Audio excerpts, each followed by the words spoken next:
Hello बच्चों, let's read the above question we have given. For any three sets A B C prove that A cross B union C is equal to A cross B union A cross C. Okay, तो इस question को solve करने के लिए हमारा की concept क्या होगा, पहले वो देख लेते हैं। की कॉन्सेप्ट सबसे पहले आएगा हमारा कार्टेशियन प्रोडक्ट। ठीक है, कार्टेशियन प्रोडक्ट हमारा क्या होता है?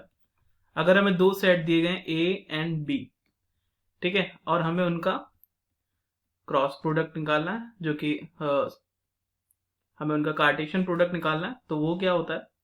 वो होता है उनके ऑर्डर पेयर्स ए कॉमा बी, जहां पे ए बिलोंग कर रहा होगा ए सेट को एंड बी बिलोंग कर रहा होगा बी सेट को। ठीक है ना, जितने भी पॉसिबल ऑर्डर पेयर्स ए और बी के एलिमेंट से मिलकर बनेंगे वही हमारे क्या होंगे? Cartesian product. ठीक है, अब यहाँ यूनियन का भी जिक्र किया गया है। ठीक है, दो सेट का यूनियन क्या होता है? यूनियन होता है combination of unique elements of A and B. तो ए और बी के एलिमेंट यूनिक, जितने भी यूनिक एलिमेंट होंगे उनका कॉम्बाइन सेट ही हमारा क्या कहलाएगा? Union set. ओके, अच्छा, एक और चीज क्या है जो हमें इसमें समझनी है, वो है सबसेट। ठीक है, सबसेट क्या होता है? अगर A is a subset of B बोला गया है, इसका मतलब क्या है? जो बी है, बी इज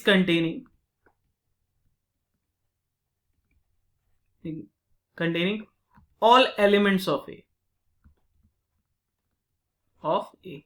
इसका मतलब क्या है? बी क्या कर रहा होगा? सारे एलिमेंट्स ऑफ ए कंटेन कर रहा होगा, और साथ ही साथ, ठीक है, either it contains elements other than ए।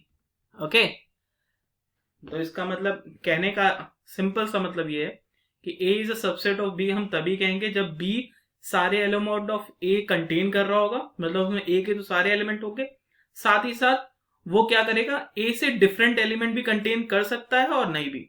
ठीक है ना, अगर ए में सिर्फ, अगर बी में सिर्फ ए के सारे एलिमेंट है, ठीक है, मतलब ए और बी बराबर है, तो भी हम उसे कह सकते हैं A is a subset of B.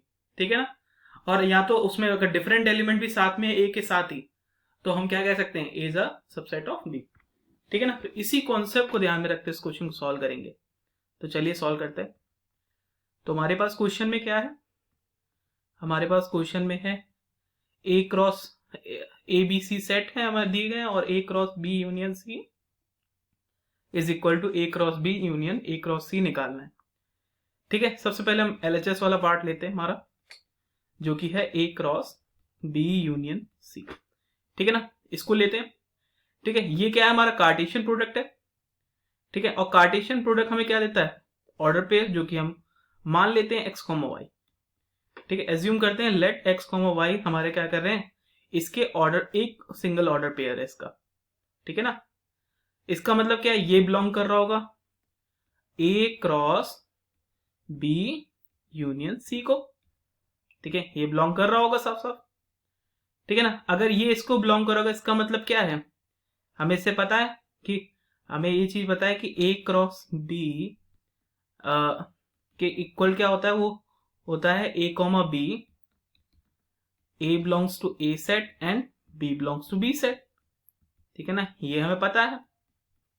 ठीक है ना, इसका मतलब क्या है? अगर हम इसी को ध्यान में रखें तो हमारा इस हिसाब से x belongs to A set होगा and y belongs to B set होगा। ठीक है ना, sorry, B union C set होगा ये। ठीक है, इससे हमें ये पता चला। अगर हम इसे फर्दर ब्रेक करें तो एंड, अब ये यूनियन यूनियन और में टूट जाएगा, तो ये क्या होगा? y belongs to B set से भी बिलोंग कर रहा होगा। ठीक है, और y belongs to C set होगा, क्योंकि वो दोनों से हो सकता है। ठीक है ना, क्योंकि हमें पता है, और यूनियन हमारा क्या होता है? दोनों के एलिमेंट्स होते हैं उसमें। ठीक है ना, तो अब इसे सेपरेट ले जाएं तो हम कैसे लिख सकते हैं, x बिलोंग्स टू a, ठीक है, and y belongs to b, ठीक है, इसको एक ले लिया, और x belongs to a and y belongs to c, ठीक है ना, ऐसा लिख सकते हैं हम। अब क्या होगा, हम ये देखें ये अपने में क्या है, क्या है, x belongs to a set है और y belongs to b set है। इसका मतलब क्या है, ये खुद x, y, इसका मतलब क्या हो गया, belongs to a cross b, ठीक है, और यहां और था, ठीक है, x, y belongs to a cross c, ठीक है ना। इससे हमारा ये निकल के आया कि a cross b union c is a subset of a cross b union a cross c, ठीक है ना। ये मैंने यहां सबसेट क्यों लिखा, मैं इक्वल भी लिख सकता था। सबसेट क्या है कि हमें भी पता नहीं है कि वो जो हमारा a cross b union a cross c है वो इक्वल एलिमेंट तो कंटेन करेगा, कुछ अदर एलिमेंट भी तो कंटेन कर सकता है, इसलिए हमने यहां सबसेट लेके चले, ठीक है। इसको हम पहली इक्वेशन मान लेते हैं, ठीक है ना। सिमिलरली, ठीक है, इक्वल के लिए हमें क्या करना होगा, एक बार आरएचएस से भी लेना होगा।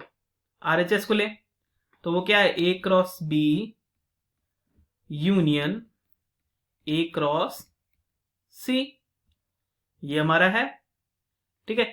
हम फिर से एज्यूम करें, लेट एज्यूम क्या, let assume x, y belongs to a cross b union a cross c, ठीक है। यूनियन को ब्रेक करेंगे तो क्या होगा, ये होगा x, y belongs to a cross b, ये क्या है, और में टूटेगा, ठीक है ना, x, y belongs to a cross c, ठीक है।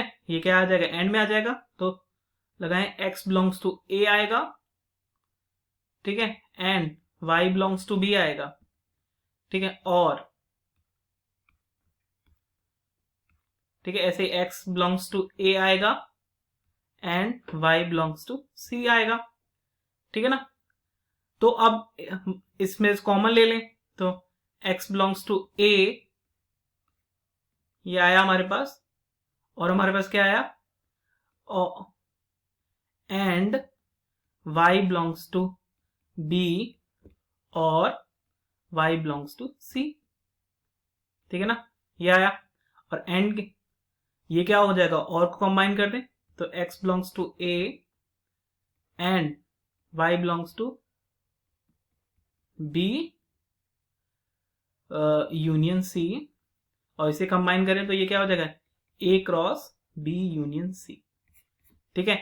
अब क्या आया, एक तरीके से इससे हमें आ गया कि x, y बिलोंग्स टू क्या हो गया, a cross b union c, इसका मतलब क्या है, a cross b union a cross c is a subset of a cross b union c। Similarly ये भी सबसेट होगा, ये हमारी दूसरी इक्वेशन हो गई, ठीक है। अब दोनों इक्वेशन में देखें कि क्या नाम है, लेफ्ट हैंड साइड भी राइट हैंड साइड का सबसेट आ रहा था और राइट हैंड साइड भी लेफ्ट हैंड साइड का सबसेट आ रहा है। ये कब पॉसिबल है, ये तभी पॉसिबल है जब क्या हो, लेफ्ट हैंड साइड LHS बराबर किसके हो, RHS के, ठीक है, ठीक है। तो इसका मतलब क्या है, a cross b union a cross c is equal to a cross b union c,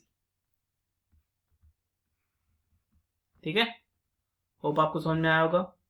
thank you.